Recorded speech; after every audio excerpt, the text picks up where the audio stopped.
In a village near Abba, rain fell so hard it seemed the sky itself was grieving. That night, Okorofo was born into mud walls, empty pots, and a home where hunger arrived before dawn. His father tapped palm wine for a living. His mother sold vegetables in the market.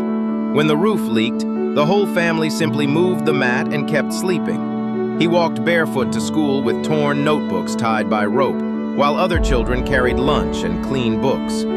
Some days he skipped class to help his mother sell tomatoes beneath the burning sun. Then his father fell from a palm tree, and 12-year-old Okorofo became the one who fetched water, carried bags, and chopped firewood to keep the family alive. But poverty could bruise him. It could not bury the dream. Each night he sat under the moon and promised himself a different ending. The village laughed.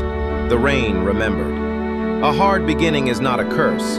It is often the first proof of a greater life. At 17, Okorofo stepped off the road into Lagos, and the city hit him like a storm of noise, dust, and hunger.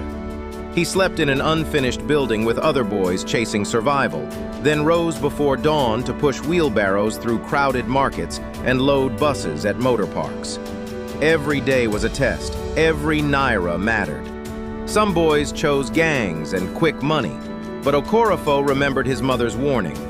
A hungry man can still keep a clean heart. One afternoon, while unloading rice, an old businessman watched him work without complaint.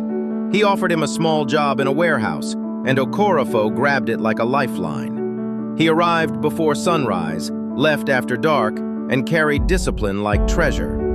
Night after night, he saved what little he earned, even as homesickness cut deep. Then the streets that tried to break him began to build him instead. And the boy who came to Lagos with empty hands was being forged into something far stronger. Hardship does not always destroy a man. Sometimes it teaches him how to become unbreakable. At 28, Okorofo poured his savings into a single battered bus and drove it through dust and doubt. The engine coughed. The villagers laughed. But when others cheated for quick money, he greeted every passenger with kindness and took only what was fair.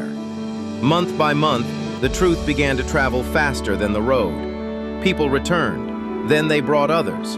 One bus became 5, then 10, and soon Okorofo was building a company that gave struggling youths the same chance he had once begged for. Then he came back to the village near Abba, and the same people who mocked the barefoot boy now stood in silence. He repaired roads, rebuilt the school, and helped widows and orphans, as if he were paying back a debt the world had forgotten. He kept his old mud house standing beside the new one. Some call it memory, some call it wisdom.